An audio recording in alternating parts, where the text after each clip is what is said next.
In Hong Kong, pro-democracy protesters took to the streets in the final hours of 2019.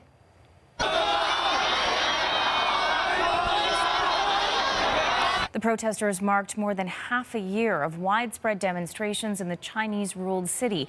They formed human chains and organized protests in shopping malls, calling on people to continue the fight for democracy in the new year. Security was also high. Police were on hand and they did use tear gas to disperse the crowds. This was the first time in a decade that authorities in Hong Kong canceled the popular New Year's fireworks display. They cited security concerns.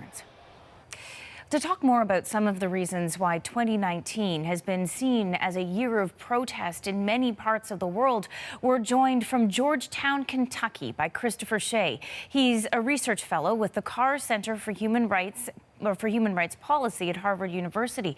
Christopher, we've seen protests happening in democracies, in authoritarian regimes. They're happening over a range of issues, from cost of living to climate. Is there a common thread to all of these protests? Hi, and thanks for having me on your show. To answer your question, I would say that probably all of these protests are different and important in unique ways. But there might be common threads that connect them all.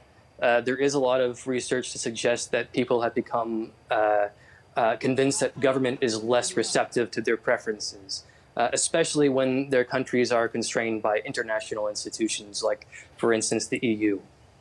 And is that why perhaps we're seeing voting rates go down at the same time as more and more of these protests are being sparked? It is possible. I know from field work that I've conducted in Nepal, there is a loss of sort of faith in political parties as sort of faithful representatives of the popular will.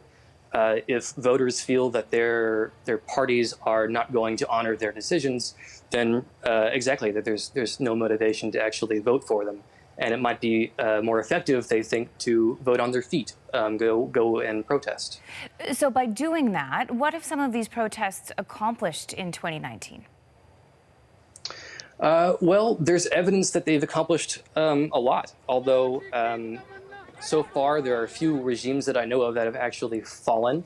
But just looking at Hong Kong, which you mentioned earlier, the extradition law has not gone into effect. So Hong Kongers have been able to preserve some of their autonomy that they were hoping to, which is perhaps a major accomplishment. How does this moment of protest compare to other periods of mass protest in U.S. history? I'm thinking about 1968 or the late 80s when there was so much unrest in Eastern Europe. Sure. Well, the early data suggests that we may actually be in a period of unprecedented protests. There might be more protesters and perhaps more protests than at any other time. We do know that in history, the greatest number of protests were basically the anti-communist revolution for the most part. When we're talking about primarily those regimes or those campaigns or those movements that are trying to overthrow entire governments. We'll have to wait and see and wait for more data to know exactly how big the protests currently are, or this global wave. Are you surprised by any of the places where we're seeing these protests be sparked, and by what has sparked them? I am not terribly surprised. There is apparently a growing dissatisfaction with government, as indicated by falling voting participation rates. So there might be sort of this global well of grievance that's motivating people to go out on the street. But likely those grievances change a lot from case to case. I think, again, in the Hong Kong case, this is a situation where protest is not so surprising, since they were about to lose a lot of political autonomy. They had pretty high stakes to protest to defend, I think. And just quickly before we let you go, Christopher, what do you think this shows us about the year and the decade to come? I think it's plausible that this wave of protests will continue on indefinitely, or at least for the next couple of years.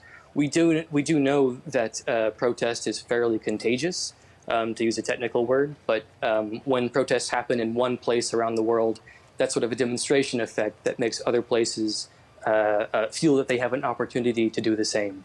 So this might be a snowballing effect that continues and becomes even bigger before it dissipates. Thank you, Christopher. You're very welcome. Christopher Shea is a research fellow with the Carr Center for Human Rights Policy at Harvard University. He joined us from Georgetown, Kentucky.